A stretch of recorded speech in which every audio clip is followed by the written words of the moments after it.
Zacarias capítulo 1. Nós vamos ver aqui uma exortação ao arrependimento desse povo.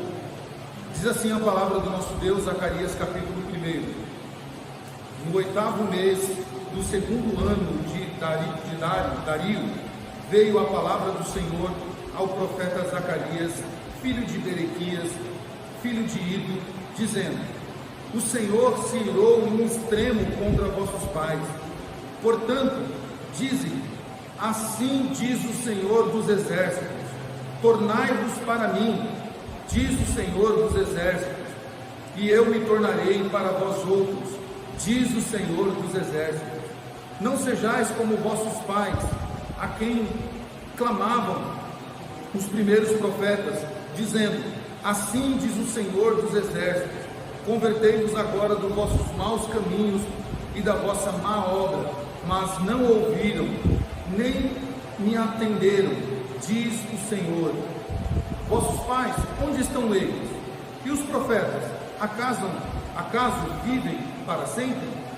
Contudo, as minhas palavras e os meus estatutos, que eu prescrevi aos profetas meus servos, não alcançaram os vossos pais? Sim, estes se arrependeram e disseram: como o Senhor dos exércitos fez, pensam de nos tratar segundo os nossos caminhos e segundo as nossas obras, assim ele nos fez. Vamos orar mais uma vez, meus irmãos. Santíssimo Eterno Deus, graças te damos pela tua palavra que é viva e eficaz. Senhor, pedimos que nessa noite ela penetre no mais profundo do nosso ser e realize, Senhor, aquilo a qual o Senhor quer para a nossa vida. Se exortação, que seja; se edificação, que seja; se consolo, que seja, Senhor, para que ao final deste culto possamos estar saciados da tua palavra, Senhor, e que ela faça o efeito com o qual o Senhor quer em nossa vida, e certamente ela fará. Se conosco, Senhor, abra os nossos ouvidos para ouvi-la, e ouvindo, Senhor, que ela desça o nosso coração, e uma vez no nosso coração possamos praticá-la no dia a dia. É a nossa oração em nome de Jesus. Amém. Meus irmãos, vocês se lembram o que vocês fizeram no dia 26 de outubro de 2015? Alguém lembra? 26 de outubro de 2015. Está muito longe, né? Tá bom, vamos facilitar. 26 de outubro de 2020. Alguém lembra? 26 de outubro de 2023. Não? 26 de outubro de 2024. Não, né? Pois bem, meus irmãos, nós não lembramos de fato. E eu ficaria surpreso se alguém lembrasse o que fez no dia 26 de outubro de 2015. Eu não faço a mínima ideia do que eu fiz naquele dia. E aliás, nós não lembramos. Talvez se fosse uma data marcante, um casamento, uma festa, um falecimento ou um nascimento de alguém, talvez ficaria registrado para nós. Mas a maioria dos dias que se passaram, nós não lembramos do que fizemos. Aliás, é difícil de lembrar o que nós comemos na semana passada, né? Se a sua comida não for como a mesma de sempre, mas você vai pensar: será que eu comi macarrão ou eu comi batata frita? Será que eu comi um bife, uma picanha, ou será que eu comi verdura? Você fica com dúvida. Você tem que acessar sua memória para lembrar. Mas uma coisa é certa, meus irmãos: Deus não se esqueceu do que você fez no dia 26 de outubro de 2015, de 2020, dia 26 de outubro de 2023, dia 26 de outubro de 2024. Aliás, Deus não se esqueceu de nenhuma coisa que você fez ao longo de todos os seus anos de vida.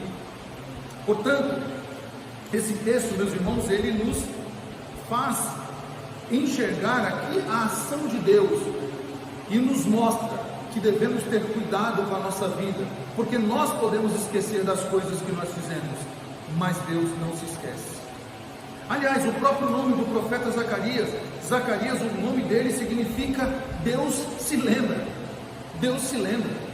Então aqui Zacarias já é um anúncio para aquele povo, o povo de Israel, dizendo: Deus se lembrou de vocês, do que vocês fizeram. E Zacarias, ele nasceu provavelmente durante o cativeiro da Babilônia. Tá? Os irmãos bem lembram, nós já esgotamos essa história, já vamos falando dela aí há meses, né?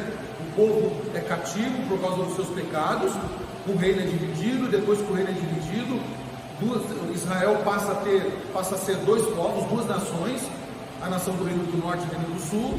O primeiro que vai cativo é o reino do norte, e a Síria leva eles cativo, e eles sofrem nos mãos dos assírios, sofrem demais, mortes assim, aterrorizantes, assim, torturas terríveis, e depois o reino do sul é levado pela Babilônia.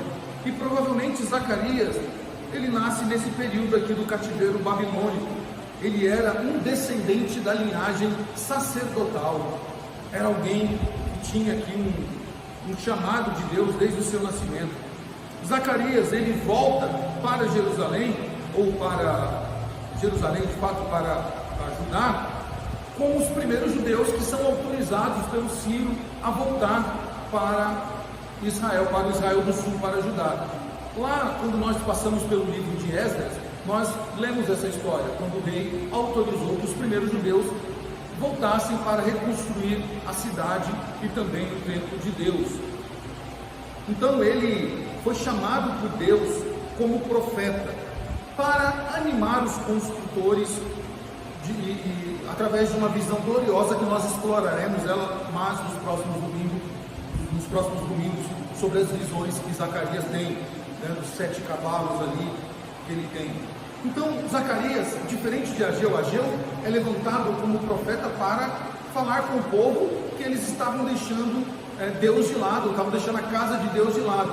Zacarias vem e diz: vocês, além de estar deixando a casa de Deus de lado, vocês estão deixando o culto a Deus de lado. Vocês precisam se reformar internamente. Em Ageu a reforma é externa, é do templo. Em Zacarias a reforma é interna, é o espírito daqueles judeus que já não estavam mais voltados para o Senhor.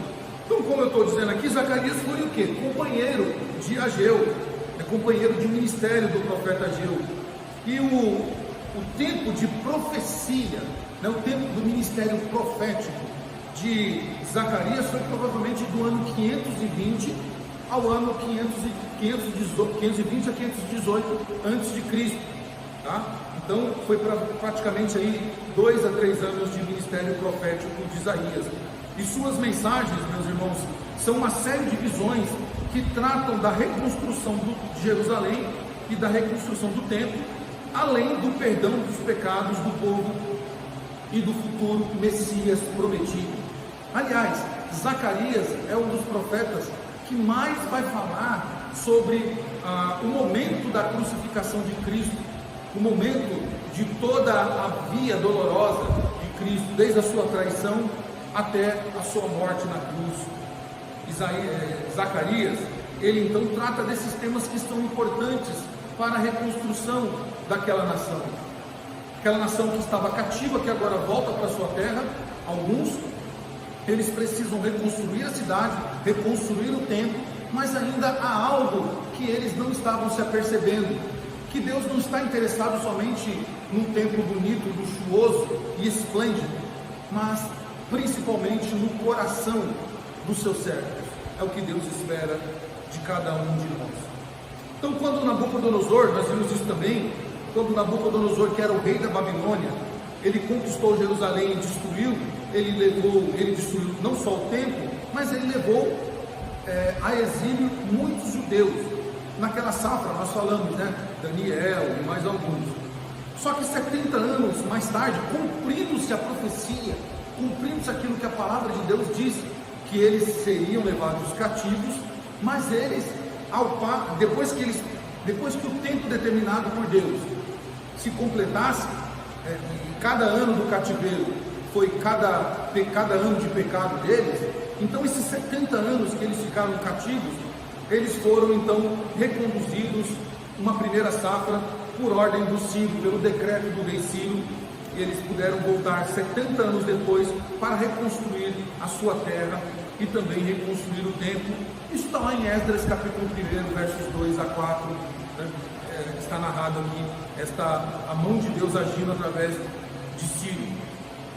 Os israelitas então levaram consigo vários materiais de construção. Ciro foi usado por Deus para não só deixar o povo ir, voltar, alguns deles voltarem, mas também abençoou aquele povo com material para reconstrução e devolveu os utensílios do templo que Nabucodonosor tinha levado e que o filho dele, filho de Nabucodonosor, ou neto lá, não importa se é filho ou neto, tinha feito naquela festança que ele deu. Ele usou os cálices do Senhor, até que a mão do Senhor aparece na parede e escreve Menemene Tekel Parsim, pesado fosse e achado em falta, pesado fosse, mas achado em falta também fosse. Ou seja, aqueles utensílios agora estavam voltando para o seu local, estavam voltando para a casa do Senhor. Ciro então foi um instrumento de Deus aqui para que isso ocorresse. E tem um outro personagem que nós já falamos dele no domingo passado, no livro de Ageu, que é Zorobabel. Zorobabel foi um dos exilados que voltaram para Judá para a reconstrução do templo e também para a reconstrução do culto ao Senhor. Zorobabel, ele era descendente direto do rei Davi. Ele era um governante agora da cidade e ele era da linhagem de Davi, era um descendente direto. E então foi colocado ali pelo rei Ciro como governador. Junto com ele volta também o sacerdote Josué e outros líderes do povo. Zorobabel então ele encabeça, ele é o líder da reconstrução do templo. Eles reconstruíram o altar e voltaram a oferecer culto a Deus ali, depois das exortações do profeta Ageu. O culto agora estava restabelecido. Então agora tinha o templo, tinha o culto, tinha o local de culto, mas estava faltando quem? O povo. O local do culto estava lá, as portas estavam abertas da igreja, mas cadê os crentes? Essa cena é muito contemporânea, eu sei, é muito contemporânea. As portas estão abertas, mas cadê aqueles que deveriam estar adorando a Deus? É justamente por isso que Deus levanta Zacarias. Justamente por isso que Deus levanta o profeta no mesmo tempo do profeta Ageu para exortar o povo, dizendo: a minha casa está aqui, o altar está pronto para o sacrifício, mas o coração de vocês está distante de mim. O coração de vocês está longe. Vocês não estão com o coração na minha casa. Vocês vêm para o meu templo, vocês vêm para a minha casa, chegam a trazer ofertas, praticam os seus jejuns desorganizados e que eu não aceito, e ainda querem que eu te abençoe, conforme nós lemos lá em Isaías, Meus irmãos, eles precisavam ser exortados pelo Senhor. Irmão, tem uma coisa que é muito interessante nesses primeiros 6 versos, é que a expressão assim diz o Senhor, ela é repetida por várias vezes nesses primeiros 6 versículos. Mas ao longo de todo o livro, se você percebeu, dentre os profetas menores, Zacarias, ele é um dos profetas que mais escreveu. São 14 capítulos. São 14 capítulos aqui no livro de Zacarias. Ele é um dos que mais escreveu. E nesses 14 capítulos nós vamos encontrar 89 vezes a palavra, ou o termo, assim diz o Senhor. Essa expressão é repetida 89 vezes, que é para o povo saber realmente que o Senhor, Ele é o Senhor dos exércitos. E esse termo, meus irmãos, Zacarias, ele contém promessas específicas, como eu disse, relativa à crucificação do nosso Senhor Jesus, mais do que qualquer outro livro do Antigo Testamento. Zacarias, ele vai se referir à via dolorosa, a tudo aquilo que envolve o sacrifício de Cristo, mais do que qualquer outro profeta do Antigo Testamento. E tudo isso, meus irmãos, como eu disse, tudo isso como uma exortação. Israel precisava voltar-se para Deus e deixar o pecado de lado. Deveriam se lembrar dos seus pecados cometidos contra Deus e dos benefícios, e assim alcançarem o perdão de Deus. Basicamente era isso. É para isso que Zacarias é levantado como um profeta. E então, Como é que nós podemos aprender aqui com o livro de Zacarias? Como chegar, né, ao arrependimento, né, ao arrependimento. Então nós poderíamos dar um título para essa mensagem, o chamado ao arrependimento, né, e o que é necessário para compreender. Então, o que é necessário para compreender o verdadeiro arrependimento, o arrependimento que o Senhor requer? Versos 1 e 2, eles vão nos apontar algo aqui, né? Nós precisamos lembrar, se nós quisermos buscar o verdadeiro arrependimento, se nós quisermos realmente abandonar o pecado e praticar o verdadeiro arrependimento, precisamos lembrar que o pecado, ele causa a ira de Deus. Ele causa a ira de Deus. E nós devemos lembrar que esse é o caminho para se entender o sentido verdadeiro do arrependimento. Deus se ira contra o pecado. E os versos 1 e 2 diz isso, principalmente no verso 2. O verso 1 ele vai anunciar o levantamento, né, ou Deus levantando o profeta Zacarias, e no verso 2 o Senhor diz: olha, o Senhor se irou em extremo contra vossos pais. Meus irmãos, a Bíblia de Genebra, ela traz um comentário sobre isso, muito propício. Ela diz assim, né, sobre esse trecho: o Senhor está muito descontente com seus pais. É uma tradução, uma possível tradução. E aí vai dizer assim o comentário: ele fala isso para fazê-los entender e temer os julgamentos de Deus, para que não provoquem Deus como seus pais haviam feito, a quem eles puniam tão gravemente. Então, quando Deus diz: olha, o Senhor se irou em extremo contra os vossos pais, Deus estava usando Zacarias para profetizar aquele povo, justamente para que eles temessem a Deus e não repetissem os erros que os pais deles, que os seus pais haviam cometido, e então não provocassem a ira de Deus, porque Deus se ira contra o pecado. Deus não tem prazer no pecado, tá? E há uma expressão que nós repetidamente usamos, né, e aprendemos errado, que é assim: Deus ama o pecador, Deus odeia o pecado, mas Ele ama o pecador.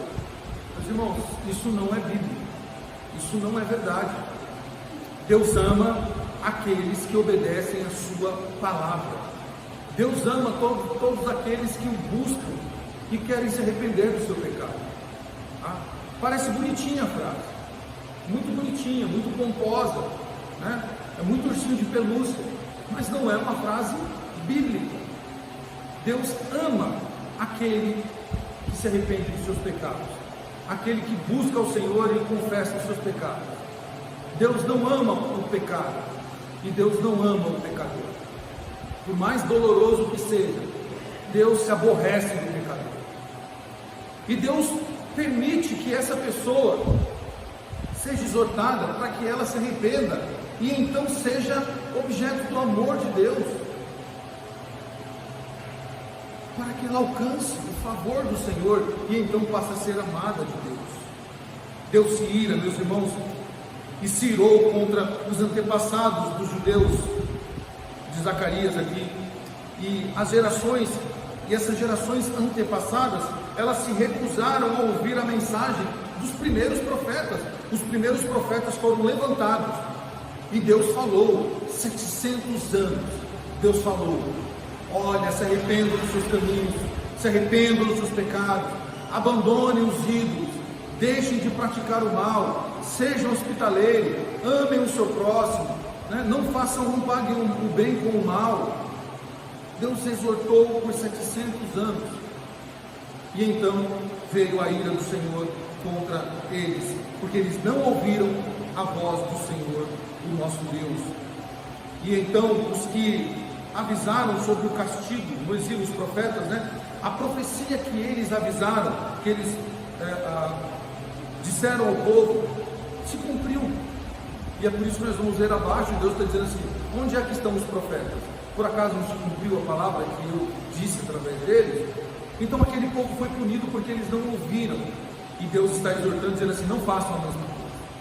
Meus irmãos, nós temos a história contada. Para que insistir no erro que os nossos antepassados insistiram em cometer? Para que provocar a ira de Deus?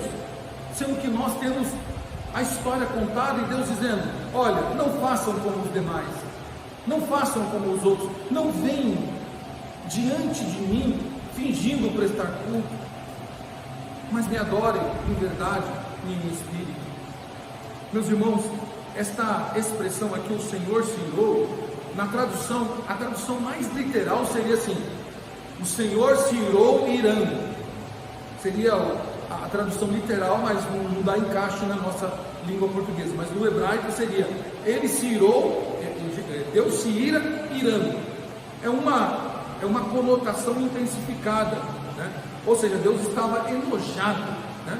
É uma frase antropomórfica, ou seja, são expressões humanas que são colocadas em Deus para que nós possamos entender o que Deus sente quando alguém insiste em se distanciar da sua palavra, insiste em pecar contra ele, insiste a desobedecer os seus estatutos e a sua lei.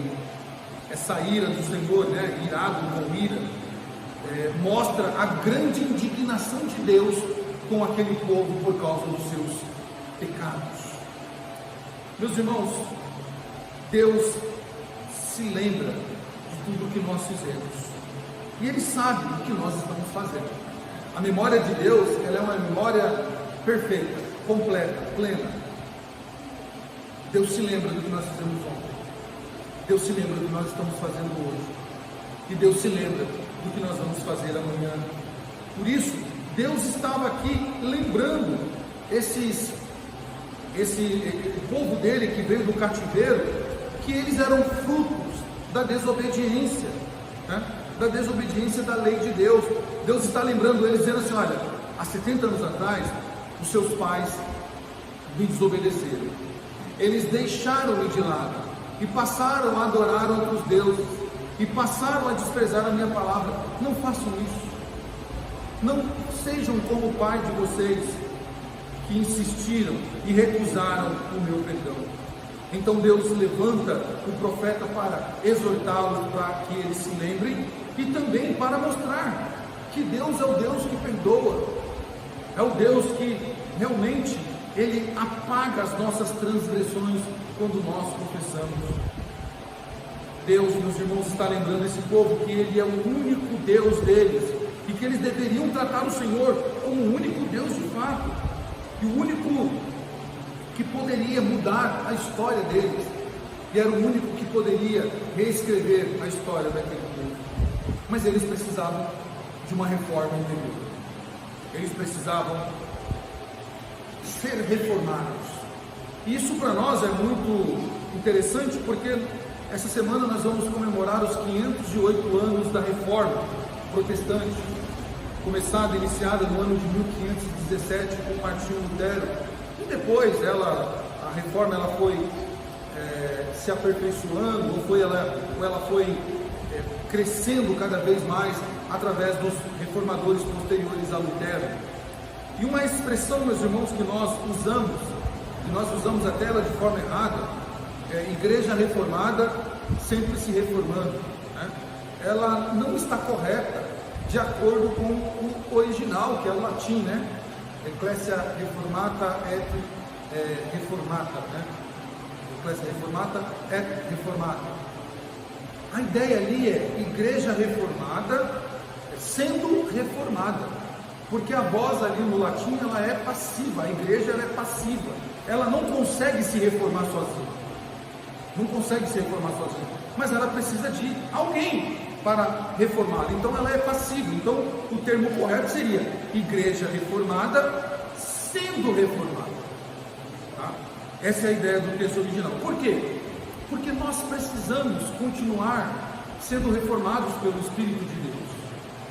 É por isso que o Espírito do Senhor, por isso que o Espírito de Deus nos foi dado, para que nós, dia a dia, fôssemos reformados pelo Senhor, para ser mais crentes hoje, mais crentes amanhã, mais tementes ao Senhor amanhã, sempre sendo melhorado por Ele, pelo Senhor. Mas há uma segunda coisa que nós podemos aprender nesse texto, para que nós possamos buscar o verdadeiro arrependimento. É lembrarmos aqui, meus irmãos, que o Senhor pede conversão. Versículos 3 a 6, ele pede conversão dos maus caminhos. Ele diz isso, né? Convertei-vos já dos seus maus caminhos. Quando o profeta, ele mostra isso, né? Ele vem, diz: o Senhor está irado. E ele então, no versículo 4, ele diz: olha, não sejam como vossos pais, a quem clamavam os primeiros profetas, dizendo assim: diz o Senhor dos Exércitos, convertei-vos agora dos vossos maus caminhos e das vossas más obras. Mas não ouviram, nem atenderam, diz o Senhor. Vossos pais, onde estão eles? E os profetas, acaso vivem para sempre? Contudo, as minhas palavras e os meus estatutos, que eu prescrevi aos profetas, meus servos, não alcançarão os vossos pais? Ou não alcançaram os vossos pais? Sim, estes se arrependeram e disseram: como o Senhor dos Exércitos fez tensão de nos tratar, segundo os vossos caminhos e segundo as nossas obras, assim nos fez. Então veja, o Senhor dá oportunidade para que aquele povo se converta, o Senhor chama eles para a conversão. Deus sempre receberá, meus irmãos, sempre receberá aquele que venha e se chegar diante dele arrependido. O Senhor estava dando uma oportunidade a esse povo para que eles se arrependessem. E o Senhor é gracioso, o Senhor é bondoso, Ele sempre vai nos dar condições e sempre vai nos dar o tempo para que nós nos arrependamos dos nossos pecados. E Ele vai sempre nos receber. Nós podemos ter cometido qualquer tipo de pecado, não importa a gravidade, não importa a dimensão, não importa a amplitude do pecado, Deus sempre receberá aquele que se arrepende. Salmo 51 diz isso, né? O Senhor não rejeita um coração contrito e quebrantado. Mas também, meus irmãos, eles não deveriam, melhor dizendo, agir como seus antepassados. Então o Senhor exorta eles, dizendo: não ajam como os seus antepassados. Olhem para o que eles fizeram de mal e não cometam o que eles fizeram de mal, mas se arrependam. Arrependimento, meus irmãos, genuíno é olhar para o passado, ver o que foi feito de ruim e não voltar a praticar. O Senhor, Ele nos dá memória para isso, Ele nos ativa a memória para isso, para que nós olhemos para a nossa vida, para que nós enxerguemos o que nós fizemos no dia 26 de outubro de 2015 e digamos: não vou fazer de novo, eu não vou cometer esse erro de novo não. Errar uma vez, ok, 2 vezes é burrice. Não posso cometer de novo não, não posso brincar com a graça de Deus não. Então eu olho para aquilo onde eu tropecei e eu não passo ali de novo. Quer ver um exemplo disso? Se uma pessoa passasse por uma rua e naquela rua ela fosse assaltada, espancada, deixada quase morrendo, você passaria pelaquela rua de novo? Eu não passaria, eu ficaria traumatizado com aquela rua. Eu olharia para aquela rua e eu falaria: eu vou dar a volta na outra, eu vou para o caminho mais longe, mas não passo naquela rua. Mesmo que aquela rua fosse mais segura agora, tivesse policiais, mas você vai ficar com... Você vai falar: não, foi naquela rua que eu fui assaltado e espancado, não quero passar lá de novo não. Não quero passar de novo não. E nós aprendemos isso desde criança, né? Como nós dissemos na nossa escola bíblica, quando uma criança põe a mão na tomada que toma choque, ela não coloca de novo. E você pode trazer uma tomada desligada, né? Uma tomada que não foi ainda cabeada, dá para ela, começa a chorar, porque ela vai ver a tomada e vai lembrar do que? Do choque. Nós também devemos ser assim. A verdadeira conversão, o verdadeiro arrependimento é: eu olho para aquilo que eu fiz de errado e eu não volto mais. Estava vendo um testemunho hoje de um cantor que eu gosto muito, Rodolfo Abrantes, que é o compositor do Isaías 9, e alguém disse para ele assim: mas Rodolfo, e se pudesse colocar a banda Raimundos novamente, né? Que era a banda que ele cantava antigamente? As músicas eram legais, tudo, né? E ele dizia assim: olha, se houvesse uma possibilidade de eu voltar à banda, eu tenho certeza que eu ia ganhar muito dinheiro, eu ia voltar a ser famoso de novo, mas eu não ia ter condições de me olhar no espelho. Porque não é só voltar para a banda. A banda representa uma vida que eu deixei para trás. Irmãos, isso é conversão. Isso é conversão. é nós olharmos para aquilo que nós fizemos e dissermos assim: eu não posso fazer isso de novo, porque isso é pecado, é eu cuspir na cara de Cristo, é eu desfazer do sacrifício dele, é eu voltar ao estado do vômito, é eu voltar para o estado em que Cristo me tirou. Deus sempre nos receberá, meus irmãos, se nós nos arrependermos dos nossos caminhos. Então nós não devemos agir como nós agimos anteriormente. Essa era a mensagem que o povo deveria receber: não façam como os teus pais. E o que eles faziam, irmãos? O que eles faziam? Nós lemos em Isaías 58, mas vamos ler de novo, né? Não vamos ler todo, mas vamos ler somente alguns versos. Olha o que o Senhor diz a partir do verso de número 6. Verso número 6 de 58. Porventura, não é este o jejum que escolhi? Aliás, desculpa, verso 4. Eis que jejuais para contenda e rixas, e para ferir-vos com punho inimigo, jejuando, assim como hoje.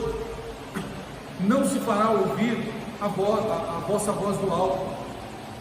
Seria esse o jejum que escolhi? Que o homem um dia aflige a sua alma, incline a sua cabeça como um junco, e estenda debaixo de si pano de saco de cinza? Chamarias tu isso de jejum e dia aceitável do Senhor? Porventura não é este o jejum que escolhi? E aí Deus vai dizer qual é o jejum que ele escolhe: que solte a ligadura da impiedade, desfaça as ataduras da servidão, deixe livres o oprimido e despedace todo jugo. Porventura não é também que reparta o teu pão com um faminto e recolhas em casa os pobres desabrigados, e se vires o nu, cubras e não te escondas do teu semelhante? Meus irmãos, daquele povo, além de ser idólatra, além de não cultuar a Deus, praticar a idolatria, aquele povo estava pecando contra o próximo. Eles não estavam praticando o amor ao próximo, eles estavam violando a lei do Senhor completamente. Eles estavam cultuando os Balaíns, estavam cultuando a Moloque, estavam cultuando aos deuses dos Edomitas, mas não estavam mais trazendo culto ao Senhor, fazendo culto ao Senhor. E além disso, eles não estavam atendendo ao pobre, ao necessitado, estavam deixando de lado o Senhor, o nosso Deus. Então Deus repreende eles, dizendo assim: olha, não façam como eles, porque eles foram repreendidos. Eu levantei profetas, mas eles não ouviram. E aí o Senhor vai dizer que eles deveriam crer e obedecer à lei do Senhor, porque a lei do Senhor, ela dura. Os profetas profetizaram, mas eles morreram. E é isso que o Senhor diz: olha, vossos pais, onde eles estão? Verso 6, verso 5. E os profetas, acaso vivem para sempre? Você está dizendo: cadê os pais de vocês, que ouviram a minha palavra? E os profetas, não se cumpriu o que eles disseram ao meu mano? Nós temos isso, meus irmãos, em 1 Pedro, capítulo 1, verso 25, vai dizer que a lei do Senhor é duradoura, ela dura para sempre, ela não falha. A lei do Senhor, ela dura para sempre. O que o Senhor falou há de se cumprir. O que o Senhor falou através dos profetas aconteceram, e eles, vindo do cativeiro, deveriam se lembrar disso. Eles estavam vindo justamente de um cativeiro que fora profetizado que eles iriam por desobediência à palavra do Senhor. Meus irmãos, Deus cumpriu todas as predições ao pé da letra. Tudo aquilo que os profetas falaram, o Senhor cumpriu ao pé da letra. Os contemporâneos de Zacarias, eles deveriam aprender as lições da história que estava sendo descrita, vivida por eles, e decidir obedecer a Deus implicitamente. Ou seja, eles faziam parte da história. Eles deveriam lembrar, dizendo assim: tudo o que o Senhor disse se cumpriu, tudo o que o Senhor falou aconteceu. Então eu vou obedecer ao Senhor, porque se Ele fala, Ele cumpre. Deus não é homem para que minta, e nem filho do homem para que falando se arrependa do que disse.